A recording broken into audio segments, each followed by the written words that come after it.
ओम नमो भगवते वासुदेवाय। ओम नमो भगवते वासुदेवाय। ओम नमो भगवते वासुदेवाय। ओम अज्ञानतिमिरान्धस्य ज्ञानाञ्जनशलाकया चक्षुरुन्मिलितं येन तस्मै श्रीगुरुवे नमः। श्रीचैतन्यमनोभीष्टं स्थापितं येन भूतले स्वयं रूप कदा मह्यं ददाति स्वपदान्तिकं। वन्देऽहं श्रीगुरुं श्रीयुतपदकमलं श्रीगुरुं वैष्णवांश्च श्रीरूपं साग्रजातं सगण रघुनाथान्वितं तं सजीवं साद्वैतं सावधूतं परिजनसहितं कृष्णचैतन्यदेवं श्रीराधा कृष्णपादान् सगण ललिता शिविशाखान्वितं श्याम। ये कृष्णा करुणा सिंधु दीनबन्धो जगत्पदे गोपेश गोपिका कान्द राधा कान्द नमोस्तुते। तप्त काञ्चन गौरांगी राधे वृंदावनेश्वरी शबानुसुते देवी प्रणमामि हरिप्रिये। वाञ्छाकल्पतरुभ्यश्च कृपा सिन्धुभ्येव च पतितानां पावनेभ्यो वैष्णवेभ्यो नमो नमः। नमः विष्णुपादाय कृष्णपृष्ठाय भूतले श्रीमते भक्तिवेदान्त स्वामिनिधि नामिने नमस्ते सारस्वती देवे गौरवाणी प्रचारिणे निर्विशेष शून्यवादी पाश्चात्य देशतारिणे। जय श्री कृष्ण चैतन्य प्रभु नित्यानंद श्री अद्वैत गदाधर शिवासादि गौर भक्तवृंद। हरे कृष्णा कृष्ण कृष्ण हरे हरे हरे राम राम राम हरे हरे। नारायणं नमस्कृत्यं नरं चैव नरोत्तमं देवीं सरस्वतीं व्यासं ततो जयमुदीरयेत्। नष्टप्रायेषु भद्रेषु नित्यं भागवत सेवया भगवती उत्तम श्लोके भक्तिर्भवति नैष्टिकी। मुखं करोति वाचालं भङ्गुं लङ्घयते गिरिं कृपातमहं वन्दे श्रीगुरुं दिनदारिणं परमानन्दमाधवं श्रीचैतन्यमीश्वरं। योऽन्ध प्रविश्य मम वाचमिमां प्रसूक्तां सञ्जीवयति अखिलशक्तिधरस्वधाम्नां। अन्यां च हस्तचरणश्रवणत्वगादीन् प्राणां नमो भगवते पुरुषाय तुभ्यं। जयदं सुरतो पङ्गुर्मम मन्दमतिर्गति मत्सर्वस्य पादाम्बुजो राधामदनमोहनो। तमादिदेवं करुणानिधानं तमालवर्णं सुहृदावतारम् अपार संसार समुद्र सेतुं भजामहे भागवत स्वरूपं। परमानंद पाठाय प्रेमवर्षि अक्षराय दे सर्वदा सर्वसेव्याय श्रीकृष्णाय नमोस्तुमे। गुरुवे गौरचंद्राय राधिकाय तदालये कृष्णाय कृष्ण भक्ताय तद्भक्ताय नमो नमः। हरे कृष्णा हरि ओम तत्सत्। Welcome all the devotees to today's Srimad Bhagavatam class. We are reading from first canto, second chapter, first verse onwards. Hare Krishna. व्यास उवाच इति सम्प्रश्न संहृष्टो विप्राणां रौमहर्षणि प्रतिपूजा वचस्तेषां प्रवक्तुम् उपचक्रमे। व्यास उवाच इति सम्प्रश्न संहृष्टो विप्राणां रोमहर्षणि प्रतिपूजा वचस्तेषां प्रवक्तुम् उपचक्रमे। शिल्पा माता जी प्रभु। हरे कृष्ण। इति व्यास उवाच इति सम्प्रश्रसंहृष्टो विप्राणां रोमहर्षणि प्रतिपूज्य विचस्तेषां प्रवक्तुमुपचक्रमे।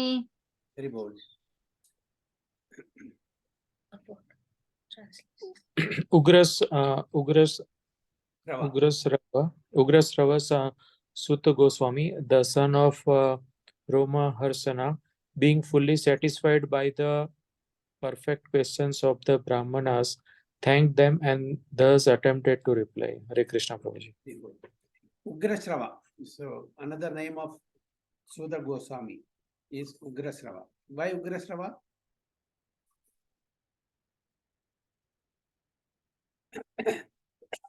Where has got this name Ugrasrava?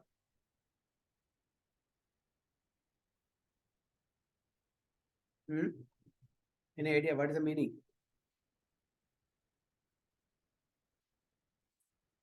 One who hears, listens with rapt attention. Okay. One who listens with rapt attention. Ugrasrava. Siddha Goswami, the son of Romaharshana, being fully satisfied by the perfect questions of the Brahmanas, thanked them and thus attempted to reply. So the Shaunakadi Rishis, okay, Rishis headed by Shaunaka, asked 6 important questions. Right. So he was very happy. So he was very happy, who Siddha Goswami, by their questions. Okay, it's a perfect questions. So he thanked them and he attempted to reply those questions. Sudavacha yam pravrajantam anupetam apeta krityam dvaipayano viraha katara juhava putreditan mayataya taravo bhinedus tam sarva bhuta hridayam munim anatosmi. Sudavacha yam pravrajantam anupetam apeta krityam Dvaipayano viraha katara ajuhava putreti tanmayataya taravo bhinedus tam sarva bhuta hridayam muni manatosmi. Rupeshri Mataji and Vivek Prabhu.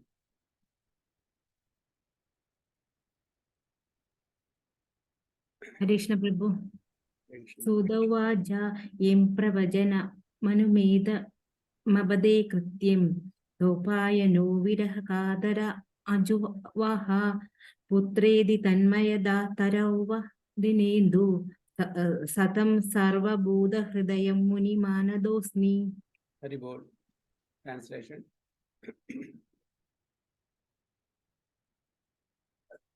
Prabhu, you are mute. You are on mute. Yes, Prabhu.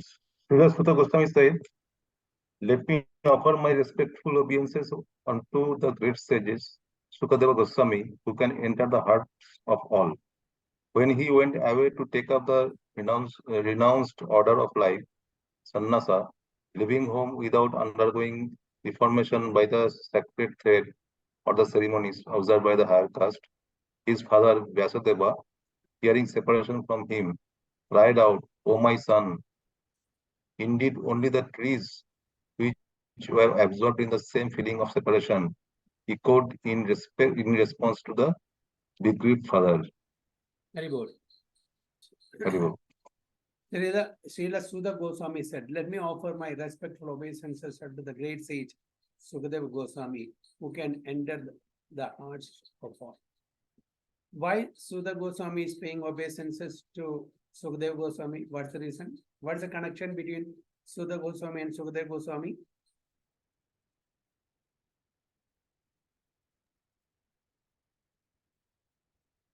Father and son, no? What is that? No. Father. No. What is the connection between Siddha Goswami and Sukadeva Goswami? He is paying, before he starts answering the questions raised by Shaunakadi Rishis, he is paying obeisances to Sukadeva Goswami. Why is he paying obeisances? What's the reason?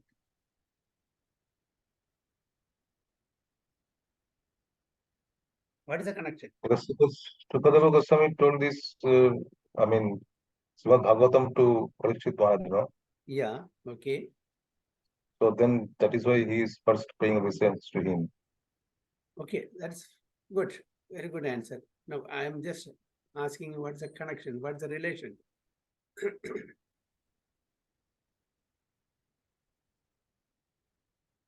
Siddha Goswami was present when Sukadeva Goswami narrated the Bhagavatam to Parikshit Maharaj. Okay, he was present there and listened to the whole Bhagavatam with rapt attention, and he considered Sukadeva Goswami as his spiritual master, because from Sukadeva Goswami he got all the knowledge, all Bhagavatam. So Siddha Goswami's spiritual master is Sukadeva Goswami. So that's why whenever we say something, we remember our Gurujans. We pay pranams to our Gurujan before we start, isn't it? It's our etiquette. Because of that Guru, because of him, I got this knowledge. I got this opportunity to get all this knowledge. So it's my duty to acknowledge that, to thank and express my gratitude to my Guru. So as Siddha Goswami considers Sukadeva Goswami as his guru. He is paying his obeisances as a respect in acknowledging his gratitude to Sukadeva Goswami for getting all the knowledge and especially Srimad Bhagavatam from him. So he was the right person to retell the whole Srimad Bhagavatam to the sages in Naimisharanya. So that's the relation. It's a spiritual master disciple relationship, Guru Shishya relationship. Sukadeva Goswami is Guru and Siddha Goswami is Shishya. Okay, that's why he's paying obeisances. And he's telling who can enter the hearts of all, because he's not an ordinary person.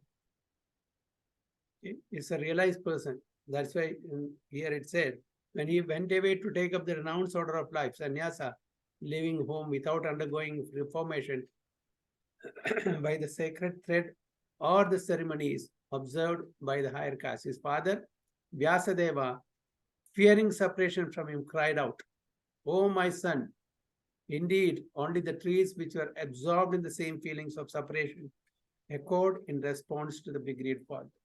So even without looking back, the moment he was, born, he immediately went to the forest, even without undergoing the reformatory procedures or rituals. Okay, because he was already realized. But why Vasudeva? What is that? Roji, why? I mean, here what the right line is Vasudeva fearing separation from him cried out, "Oh, my son." I mean, after that, nothing is written. I mean, what he told. Okay. So it was not audible, right? No. What I'm saying is that Vasudeva fearing separation from him cried out, "Oh, my son." That only because the sentence, I think, after that what? I mean, he didn't tell anything. Oh, my son. So the Vyasadeva, because he called out for him, "Please come back." He did not even bother to listen what his father was telling, because he was not interested to get attached in these worldly affairs. He was already self-realized. He didn't want to get attached to this or get entangled in these worldly affairs. He just left, even without considering that his father is calling him. He was naked, was 16 years old, because he was in the womb of his mother 16 years. He didn't want to come out. Then, Vyasadeva tried to convince him, "Don't worry, please come out. Maya will not attack you." He was not willing to listen. Then he requested Lord Krishna to come and tell him. So he went, all the way to Dwaraka. Lord Krishna came and pacified Sukadeva Goswami. "Don't worry, Maya will not catch you. You come out." So after 16 years in the womb of his mother, he came out. So he didn't want to get entangled in these worldly affairs. He just left. So Vyasadeva was so much attached because his son, after all. So he cried out, "Oh, my son." He didn't listen, because then he's saying only the trees echoed whatever Vyasadeva said. Even they were feeling separations. Not only Vyasadeva, because Vyasadeva getting his son, and he's not even bothering, not considering his call and his attachment, and he's just walking out. Okay, that is what it is mentioned here. Suppose we have after a long time, after a long wait, we get a son, okay, and that son just goes out without even looking back. The parents, what will feel? Isn't it? So that is what Vyasadeva was also, because he's a grasta. He was also undergoing the same pain in his heart. So that's why it is said, indeed, only the trees which were absorbed in the same feelings of separation echoed in response to the big grief. Because when he called out, okay, the trees echoed whatever he said, who Vyasadeva. Got it, Prabhuji? Yeah, this last line is not, is not very clear to me, because indeed only the trees which were absorbed in the same feeling of separation. Yeah. He got in response to big. Yeah. So when you say, especially in an open space, when you call loudly, the trees echo, isn't it? The echo will be there. Whatever you say, it will be echoed. So that's what it is mentioned here. Okay. So Vyasadeva called out for his son, and the trees also called out for his son. So even the tree is because he was also they were also feeling separation as Vyasadeva felt. That's why it says that they echoed whatever Vyasadeva said. Okay, Prabhu. Okay, let's see the purport. The institution of Varna and Ashrama prescribes many regulative duties to be observed by its followers. Such duties enjoin that a candidate willing to study the Vedas must approach a bona fide spiritual master and request acceptance as his disciple. The sacred thread is the sign of those who are competent to study the Vedas from Acharya or the bona fide spiritual master. Sri Sukadeva Goswami did not undergo such purificatory ceremonies because he was a liberated soul from his very birth. Actually, to learn Vedas, okay, you should accept a spiritual master. You forget about Vedas. Anything, you should accept a guru. Even material knowledge, you should accept a guru, isn't it? We go to school, there is a teacher to teach us. So what to speak of the Vedas, which is sacred knowledge. So there's a purificatory process. There's a thread giving ceremony, Upanayana Samskara. He did not undergo that. Who? Sukadeva Goswami. Why? Because he was already liberated. So a liberated person need not undergo all the samskaras. That's why he left immediately. So that's what it is said. He was liberated soul from his very birth. Generally, a man is born as an ordinary being, and by the purificatory process, he is born for the second time. Janmana Jayade Shudra. Everybody, while taking birth, is coming as a Shudra. Taking birth as a Shudra. Janmana Jayade Shudra. Samskarat Bhaved Dvija. By purificatory process, one becomes Dvija. What is Dvija means?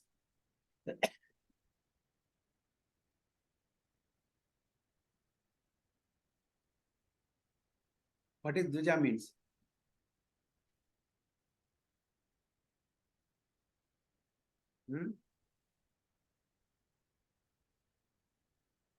Twice born.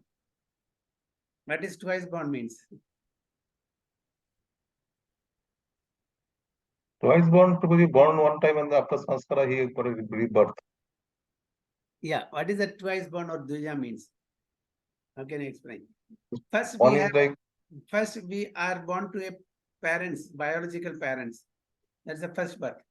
When we take this Upanayana Samskara, when we undergo this Upanayana Samskara, we are getting a second birth, spiritual birth, because we get a spiritual guru to lead us to the right path. So first, biological birth from the parents. Okay. Second, Upanayana Samskara, that's a spiritual birth. That's why it's called Dvija. Second birth. So that process is called Upanayana or purificatory process. He is born for the second time. That means he is accepting a spiritual master.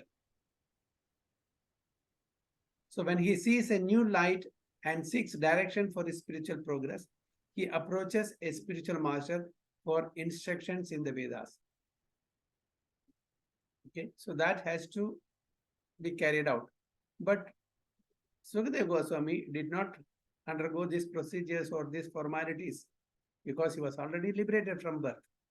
The spiritual master accepts only the sincere inquirer as his disciple and gives him the sacred thread, the Brahmin thread. In this way, a man becomes twice born or a Dvija. This is how one becomes Dvija or twice born, second birth. Okay. So, Janmana Jayade Shudra. By birth, we are all born, irrespective of in which kula, which house, which caste we are born. We are all born as Shudra. Samskarat Bhavet Dvija. By samskara, proper samskara, we are called twice born. Okay. Veda Patanath Bhavet Vipra. By studying the Vedas, we become learned. Brahma Janadi Idi Brahmana. By knowing Brahman, you become Brahmana. Okay. And after qualifying as a Dvija, one may study the Vedas. And after becoming well versed in the Vedas, one becomes a Vipra. A Vipra or a qualified Brahmana thus realizes the absolute and makes further progress in spiritual life until he reaches Vaishnava stage. So after Brahmana, one becomes Vaishnava. The Vaishnava stage is the postgraduate status of a Brahmana. Is it clear? So who is a Vaishnava? The postgraduate status of a Brahmana is a Vaishnava. A progressive Brahmana must necessarily become a Vaishnava. For a Vaishnava is a self-realized, learned Brahmana. Vaishnava is a self-realized, learned Brahmana. So Vaishnava's position is higher than Brahmana. Not just doing ritualistic activities, but doing devotional service to Lord Vishnu, and is self-realized. So that's the position of a Vaishnava. Srila Sukadeva Goswami was a Vaishnava from the beginning. Therefore, there was no need for him to undergo all the processes of the Varnashrama institution. And ultimately, the aim of Varnashrama Dharma is to turn a crude man into a pure devotee of the Lord, or a Vaishnava. Okay. So even materially, when we go to some training, we are being trained in a particular, area or field of activity. Why? That we should shine in that particular field of activity. You should be expert in that field of activity, isn't it? Similarly, here also, from a crude man to a pure devotee of the Lord or a Vaishnava, there should be a training. So Vedas are taught to the disciples. Anyone, therefore, who becomes a Vaishnava accepted by the first class Vaishnava or Uttamadhikari Vaishnava is already considered a Brahmana regardless of his birth or past life. So this is not dependent on which family we take birth. We may have taken birth in a lower class family, but if we have the qualifications of a Brahmana and Vaishnava, then you'll be known as a Brahmana or Vaishnava. It's not the family in which we are born, the criteria. Prahlad Maharaj was born in a Asuric family. He became a pure devotee. So it is not restricted to any particular caste, color, or creed to become Vaishnava or Brahmana. So that's what it is said. And another example is given here. Sri Chaitanya Mahaprabhu accepted this principle and recognized Srila Haridas Thakur as the Acharya of the holy name, although Thakur Haridas appeared in a Mohammedan family. So Namacharya Haridas Thakur is called like that. He is the Acharya of holy name. Haridas Thakur, he was born in a Muslim family. Chaitanya Mahaprabhu promoted him to the status of Nama Acharya because he used to chant 192 rounds of Hare Krishna Mantra every day. That means literally 22 hours a day. Being born in a Mohammedan family. So is birth a criteria in which family that we are born? It's not a criteria at all. So whether you are born as a Muslim or Christian or Buddhist or Jain or Sikh or Hindu or whatever, once you get qualified, then you can become a Vaishnava. So birth is immaterial. Where you take birth, in which family you take birth, that is not the criteria. Because Haridas Thakur was born in a Mohammedan family and Chaitanya Mahaprabhu accepted him, promoted him to the status of Namacharya. Who can do that? 22 hours out of 24 hours chanting the Hare Krishna Mahamantra. 192 rounds every day. And rest 2 hours only he is sleeping, he is eating and other things. So that's what we have to understand from this. In conclusion, Srila Sukadeva Goswami was born a Vaishnava and therefore Brahminism was included in him. He was already born as a Vaishnava. So he is already a Brahmin. It was included in him. He did not have to undergo any ceremonies. Any law-bound person, be he a Kirata, Puna, Andhra, Pulinda, Pulkasha, Abhira, Shumba, Yavana, Kasa, or even lower. These are all, lower than the Shudra category. All these names mentioned here are lower than the Shudra. The Varnasrama Dharma, Brahmana, Kshatriya, Vaishya, Shudra.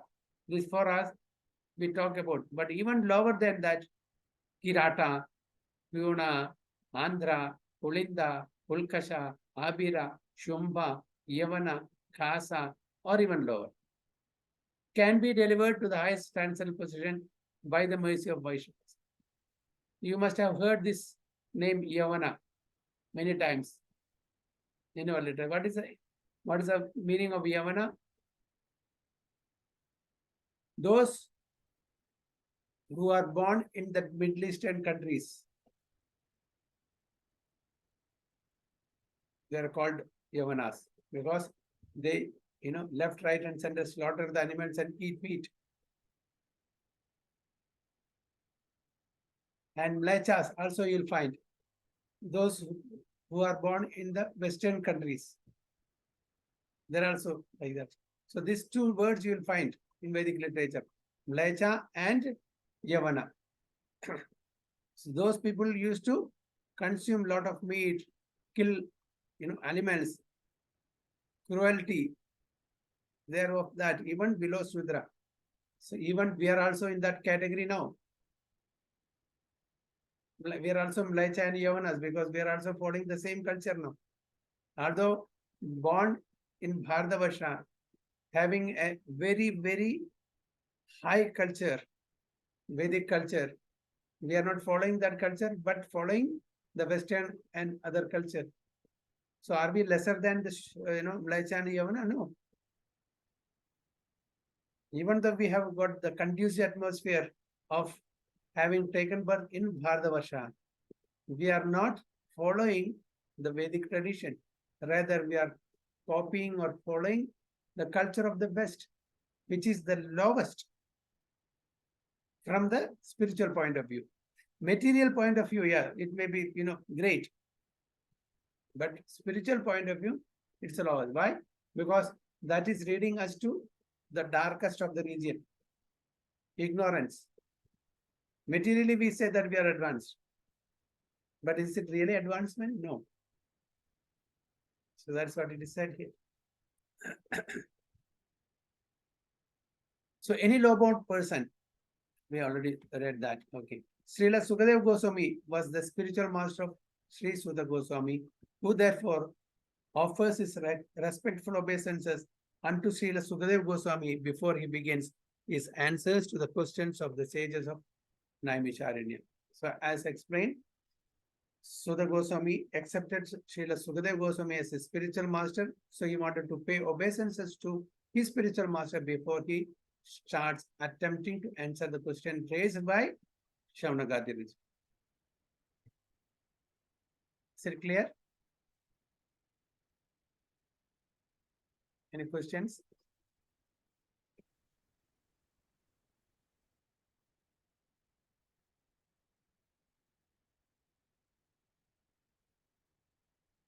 Any questions or any comments?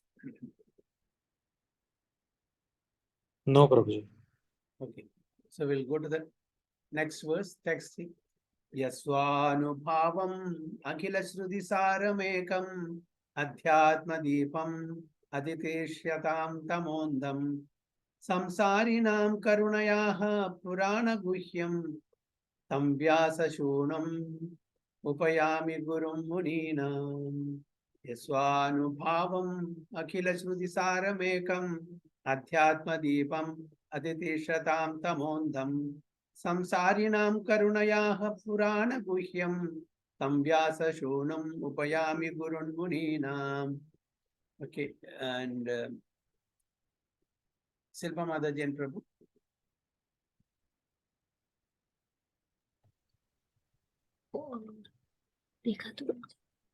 Yeah, one second. Prabhuji, can you just keep that Sanskrit one? I think, yeah. यस्वानुभावम् अखिल श्रुति सारमेक मध्यात्मदीपातिथि तीर्षतां तमोग्धं संसारिणां करुणया पुराणगृह्यं तं व्याससूनुमुपयामि गुरुं मुनीनाम्. Very well. Hare Krishna. Hare Krishna. Let me offer my respectful obeisances unto him, the spiritual master of all sages, the son of Vyasadeva, who, out of his great compassion for those gross materialists who struggle to cross over the darkest region of material existence, spoke this most confidential supplement to the cream of Vedic knowledge, after having personally assimilated it by experience. Very well.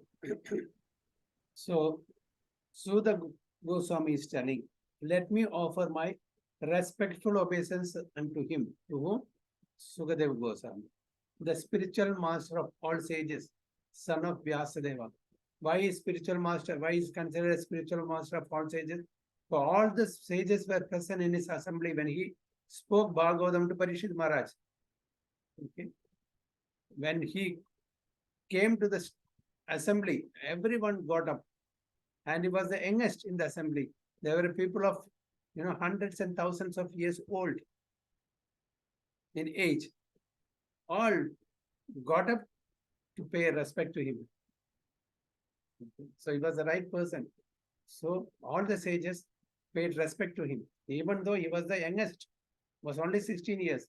But there was Narada, there was Vyasa, so many sages in the assembly, who out of his great compassion for those gross materialists who struggled to cross over the darkest region of mental existence.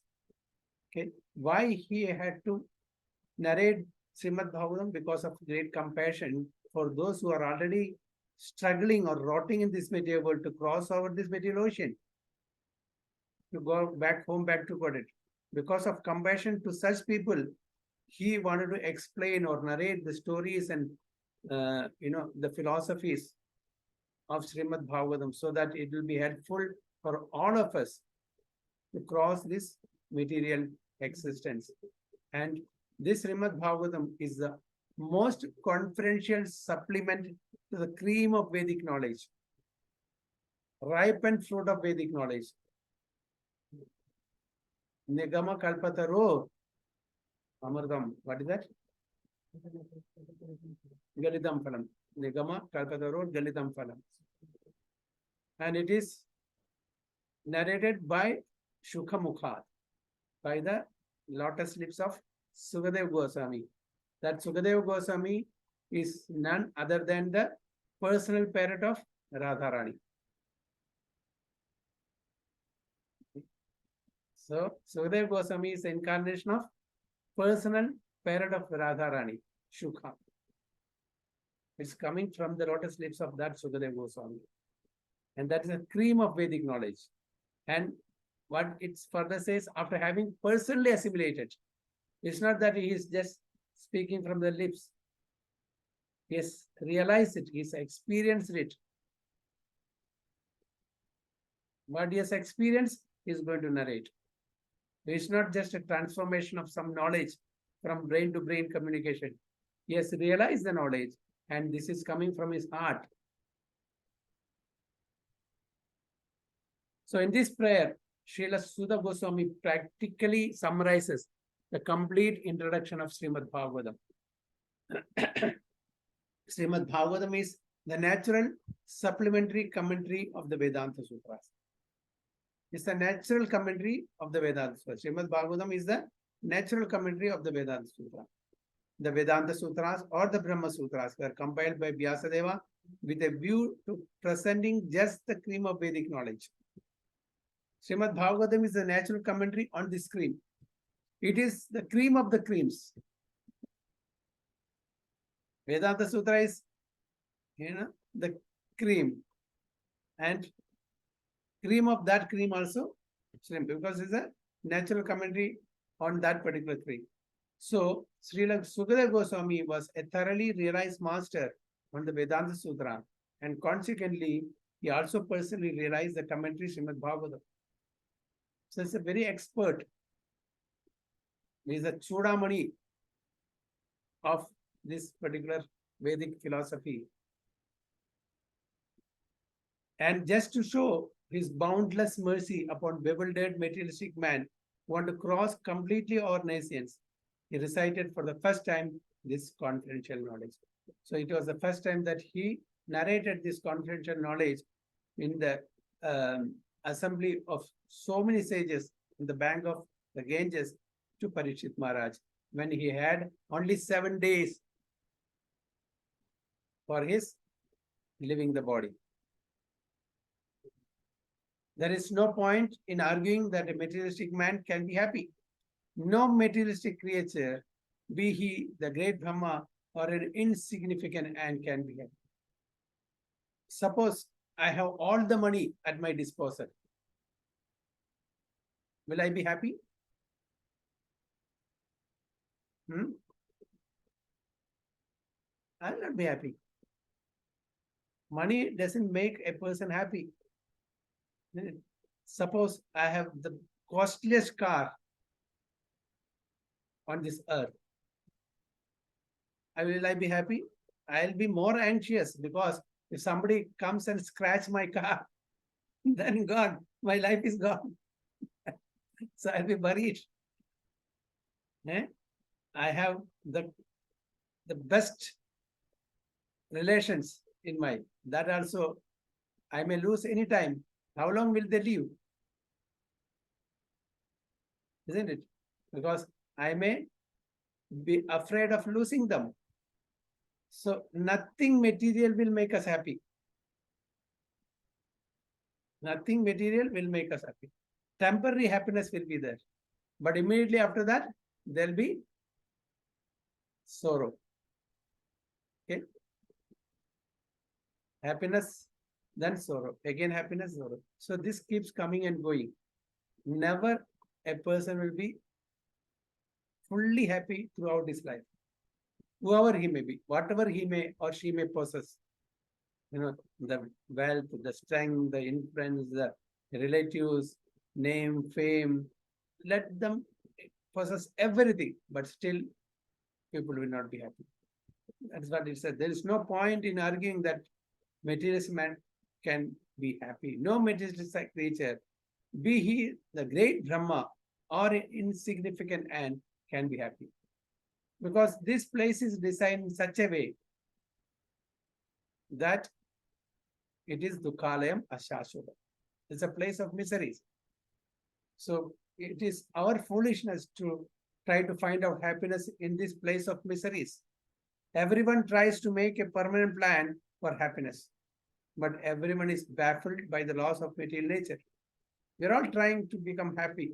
That is our prime motive, isn't it? Somehow or the other, by acquiring more money or more possessions, we want to become happy, but it's not going to happen. Therefore, the materialistic world is called the darkest region of God's creation. Why it is the darkest region? Because it cannot give us happiness. It's a place of miseries. That's why it is darkest region. Yet the unhappy materialist can get out of it simply by deciding to get out.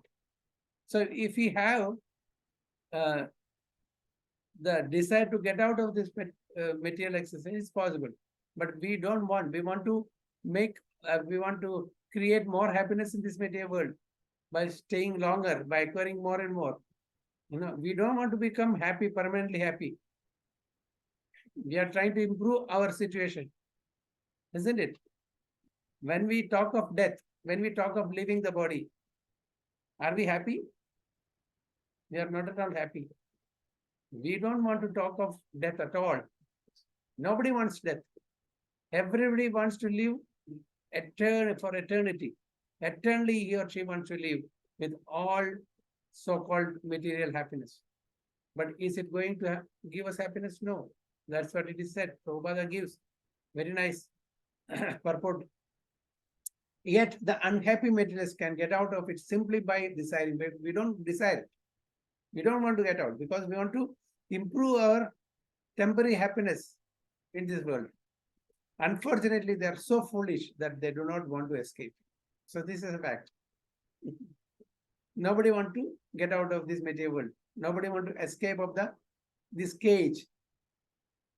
Therefore, they are compared to the camel who relishes thorny twigs because he likes the taste of the twigs mixed with the. So we're all compared to the camel. But camel relishes the thorny twigs. What happens when he eats the thorny twigs?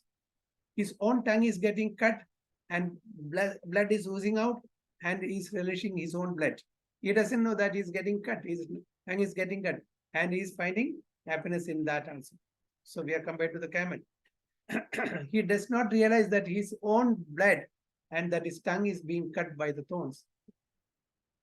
Similarly, to the materialist, his own blood is as sweet as honey.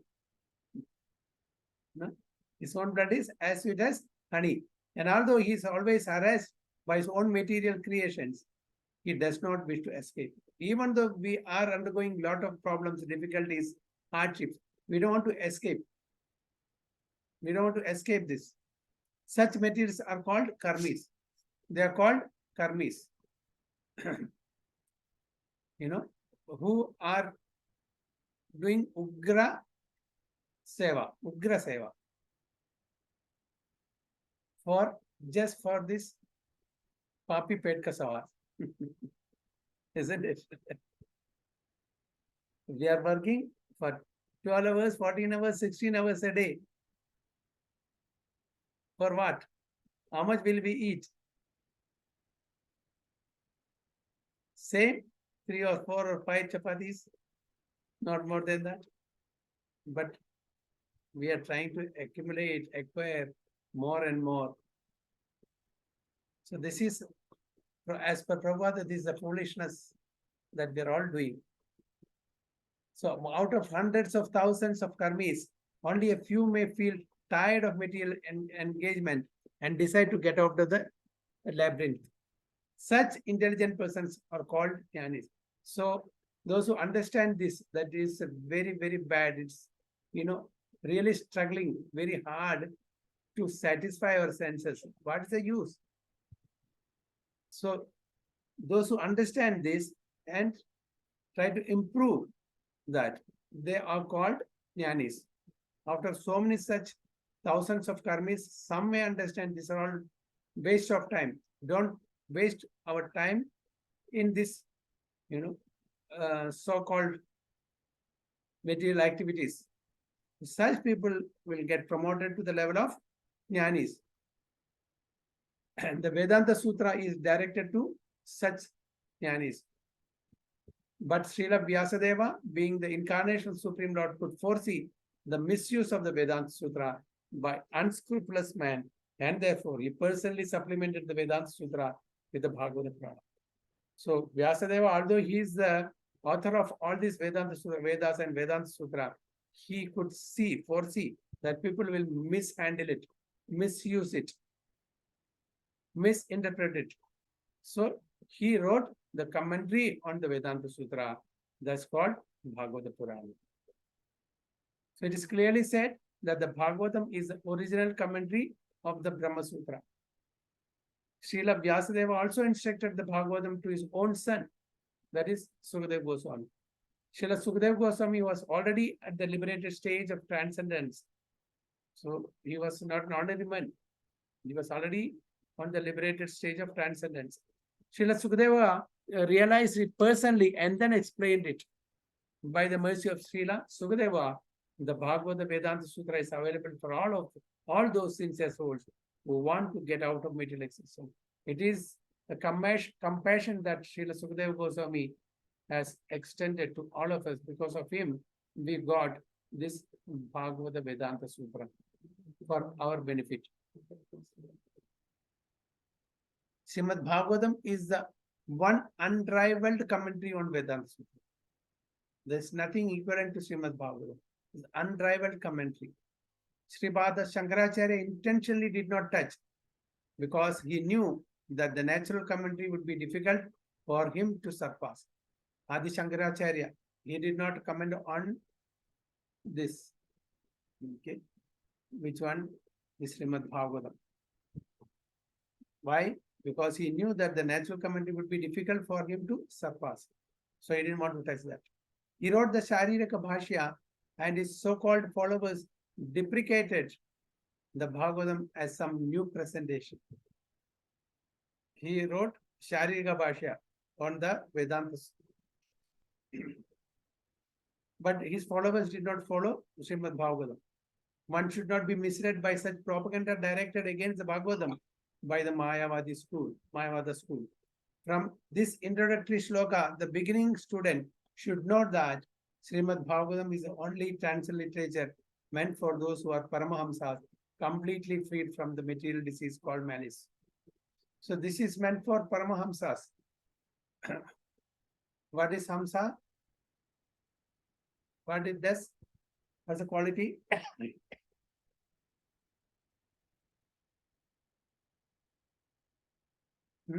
And Paramahamsa.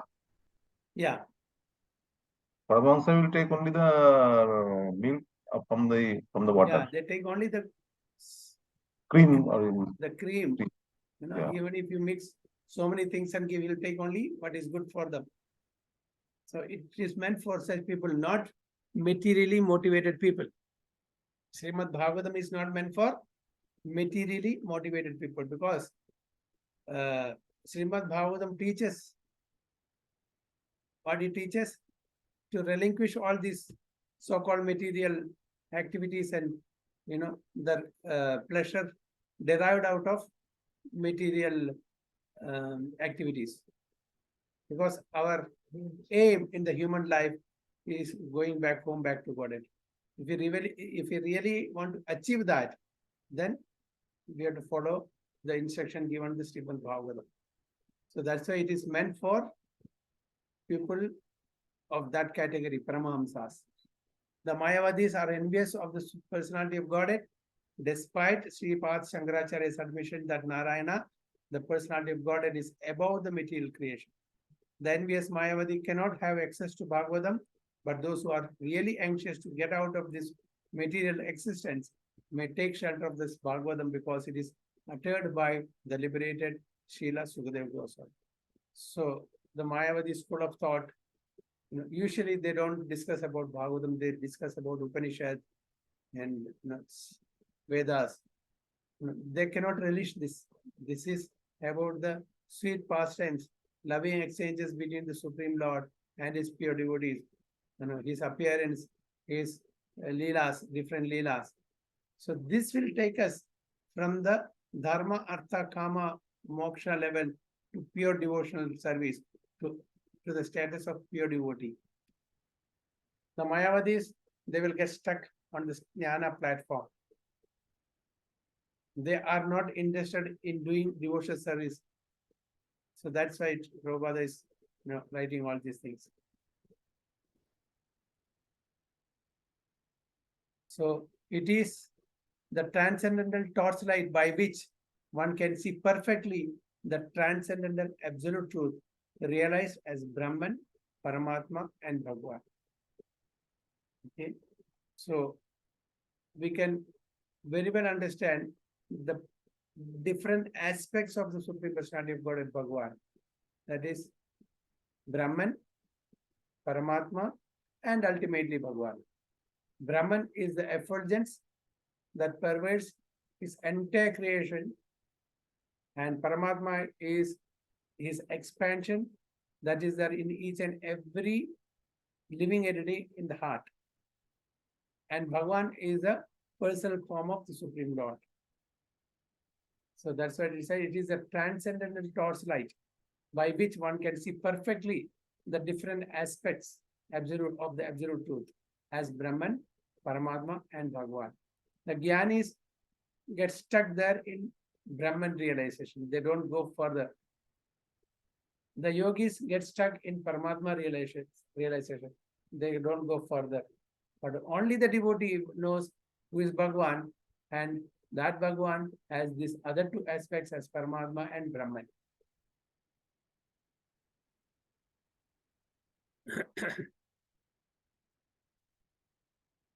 Okay. Hare Krishna. So we have completed 3 slokas today. So we'll continue 4th sloka in the next class. Hare Krishna. Pancha kalpatarubhesha kripa sindhubheva cha patitanam pavanebhyo vaishnavebhyo. अनंत कोटि वैष्णव की जय, श्रील प्रभुपाद की जय, गुरु महाराज की जय, गोप्रेम।